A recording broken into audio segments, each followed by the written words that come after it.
everyone, welcome back to my channel. I'm Shamira Benson, one part of Team Benson, and today we are going to do the video that so many people have asked me about, and that is how do I make my hair oil?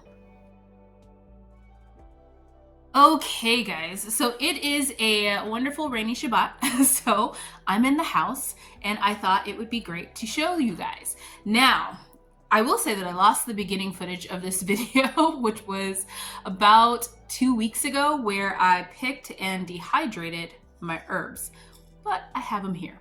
So we're gonna go from there. So first up, I have rosemary, and I have all of the leaves and the stems in here that I'm gonna break apart. And then the second one, I have curry. So I'm going to talk about the herbs first, and then we'll go to the oils. Now, I have my trusty other phone for some notes here. Now, the first thing I have up is rosemary, and I use rosemary because rosemary is a good stimulant for your hair. All of these things are going to promote hair growth, but they also have other things too that help keep your hair strong and healthy. Rosemary is really good at protecting your hair against UV rays and pollution and radiation from like the sky and all the craziness. So being able to add rosemary is going to be really healthy for your hair to keep your hair nice and strong and also to protect it. Now, I always wear a turban, so it just makes my hair grow a lot faster than what it normally would if it was out in those like elements. Now, the nice part is that you can do rosemary water. Like some people wash their hair in rosemary. Sometimes I do that just with rosemary and water.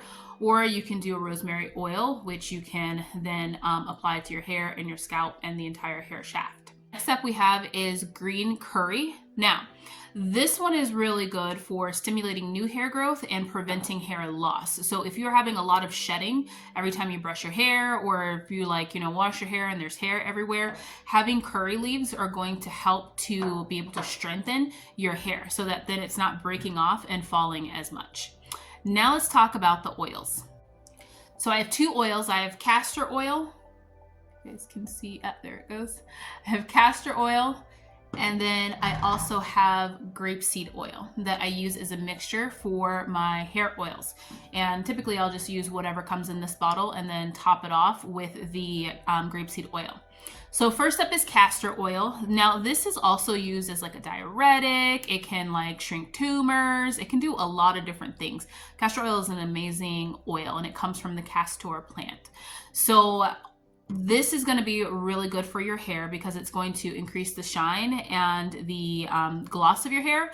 And it's also going to coat your hair so that then if you're using like hot irons or like blow dryers, it's going to be a nice coating and protection for your hair. And it's also antimicrobial. So if you're having problems with dandruff, different things like that, the castor oil is going to help loosen and break that up and heal your scalp. Now, the other really nice part is that this helps to keep your hair really thick. So if your hair is thinning, put some castor oil on it and it will help it grow back. Little known fact, when I was in high school, guys, my cousin used to pluck like the mess out of my eyebrows to where I almost had no eyebrows, and castor oil is what helped them grow back. Okay, I closed my curtain because it seemed to be a little bright. So the next one is going to be grapeseed oil. Now, grapeseed oil is going to be good for fighting dandruff and buildup on your scalp. It's also going to promote hair growth and it's going to strengthen your hair root. So putting it like on your roots, or if you're having like problems with your edges or anything like that, wearing a turban, I always worry about my edges. So one of the things that I do is I put it on the edge of my hair and then I just give myself like a scalp massage. So just like this, and that I do that every single night. So then that way I don't end up not having edges by always having something on it. So let's make these. Okay, so currently I'm just going to use this jar to let them all marinate in. So I have my leaves. We're going to just use all the leaves that I dehydrated, and then I'm going to add in the rosemary. Now I have stems and leaves in here. Hopefully I cannot make a mess. Ah, look at their progress.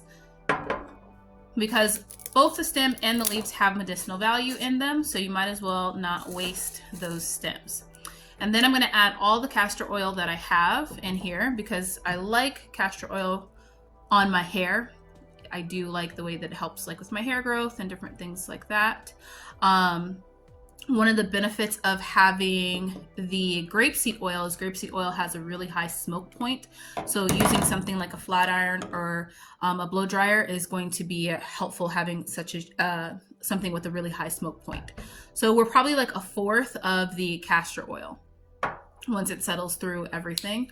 And then we're just going to add the grapeseed oil, which is close. And I'm just going to add that in there. So I want to add enough to cover everything. So cover all of the plant material. I'm just going to push that down in there. And that about does it. So then all I'm going to do is just pop the lid on it. Okay, and now I'm just going to do what I do with any other tincture or oil that I make, and I just let it sit. I let it sit out by my window. Don't come for me in the comments. I know everybody's gonna say, don't put that by a window. I start it by a window, it heats it up, get it going, and then I put it in a dark place. So it will end up in a dark place, but it will start in a window. That's how I do it, I know. So I'm starting it by my back door, where it'll get some light for like 2 or 3 days, and then I'm going to put it in my cabinet to where it's going to sit for about 6 weeks. Now you will see some people, they'll probably warm it up or something like that. I like cold press oils just because you get all the benefits of those seeds. They're not already pre-treated or pre-warmed. So I don't want to go through and like completely boil or heat it up that much. The curling iron and the flat iron and all those things will heat it up later. But for the most out of the oil, you want to keep it as pure as possible. So yeah, just have that sit. I will revisit this with you guys in about 6 weeks, 6 to 8 weeks, depending on how long it takes. And I'll show you guys the progress. I'll be doing some updates because I have some other tinctures and different things that are going. I have tinctures, cleaners, and now hair oil. So I'll do updates over the next couple of weeks, and then that way you guys can see the progress. But I hope this video was helpful for you guys. I hope it answered a lot of questions. Anybody that is struggling with hair loss, just make sure that you are being kind to your scalp and your hair and making sure that you're washing it with things that don't have harsh chemicals in it. A lot of hair loss comes from shampoos and different things that are in shampoos that then break your hair out and make your hair fall out. So be kind to your hair, even if you have to just do like rosemary washes and then use your oils and get your hair coming back where it's thick and it's nice and it's healthy. But until next time, grow yourselves a garden, because even a small space can provide you with tons of food. Bye guys.